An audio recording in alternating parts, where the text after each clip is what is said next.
Imeahidi kuwahamisha mamia ya wakazi wa Tana Delta katika kaunti ya Tana River ambao walilazimika kuyahama makazi yao kutokana na mafuriko. Katibu katika Wizara ya Mambo ya Ndani Raymond Omola alisema hayo alipozuru eneo la Garsen kukagua maafa ya mafuriko.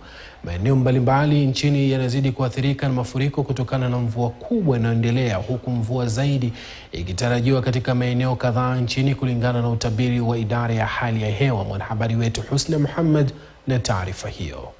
Sote maji shikishikana pamoja ilikuja kama mto.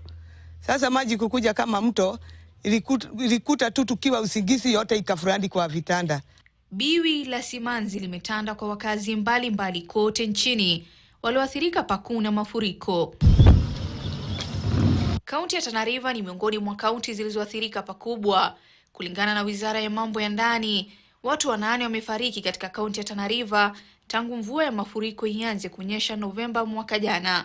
Pia makazi 38,390 yakiharibiwa pamoja na mimea na mifugo wenye thamani ya shilingi milioni 65 wakiangamia, huku barabara zikisombwa. Ilikuwa na advise government ya kwamba watengeze hii barabara mapema before long rain ya mwezi ya 3, kwa sababu hii maji ikikuja tena hii barabara haitapitika, na watu wa Lamu walipata shida kwa sababu hii barabara. Hii Lamu na Tana River hii barabara ina connect.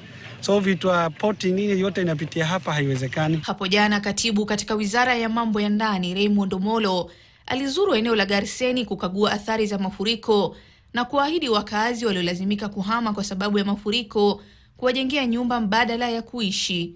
In this place that you are currently settled, it belongs to someone else.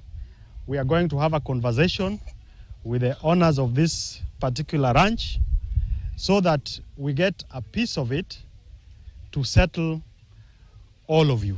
And it's the responsibility of the government, and the government is committed to ensure that we have decent housing for all Kenyans.